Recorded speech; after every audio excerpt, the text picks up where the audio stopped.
നിങ്ങൾ ജില്ലാ ഓഫീസറിനെ വിളി. നിങ്ങൾ അത് ഇത് പതിപ്പിക്കാൻ വരുന്ന ആളെ വിളി. സാറിന്റെ പേരെന്നാ? എന്റെ പേര് റജീബ് അലി. നിങ്ങൾ ഒന്നും മധുവിനെ കൊണ്ട് വിളിപ്പിച്ചല്ലേ? ജില്ലാ സെക്രട്ടറി മധുവിനെ കൊണ്ട് എന്നെ ഒന്ന് വിളിപ്പിച്ചല്ലേ? ഞാൻ അപ്പോഴും പറഞ്ഞല്ലോ, ഞാൻ അപ്പോഴും പറഞ്ഞു 20 രൂപ ആണെങ്കിൽ തൊഴിലാളികൾക്ക് ആർക്കും ഒരു ബുദ്ധിമുട്ടില്ല. 20 രൂപയല്ല 30 രൂപ പറ്റില്ല. 70 എന്നുള്ള നമ്മൾ ഈ പ്രശ്നം ഉണ്ടാക്കിയിട്ട് കുറച്ചാണ്. 70 രൂപ എന്നുള്ളത് നമ്മൾ പ്രശ്നം ഉണ്ടാക്കി. 70 രൂപ മേടിച്ചോണ്ടിരിക്കുവായിരുന്നു നിങ്ങൾ കേട്ടോ. 70 രൂപ 40 രൂപ കണ്ടിട്ട് പോയാൽ ചേട്ടാ, ഞങ്ങൾക്ക് ഈ സർക്കിളൊന്നും വായിക്കാൻ സമയമില്ല. പറ്റത്തില്ല, പറ്റത്തില്ല. ഞങ്ങൾക്ക് ചെയ്യുന്ന ഞങ്ങൾക്ക് താൻ ആരാണെന്ന് പോലും അറിയില്ല. താൻ ആരാണെന്ന്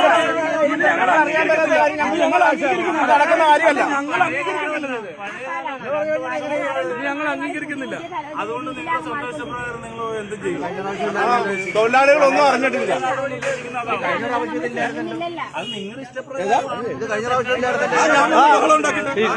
ഞാൻ വന്ന് ബഹളം ഉണ്ടാക്കി ഒരാഴ്ച 2 ആഴ്ച ഇല്ലായിരുന്നു.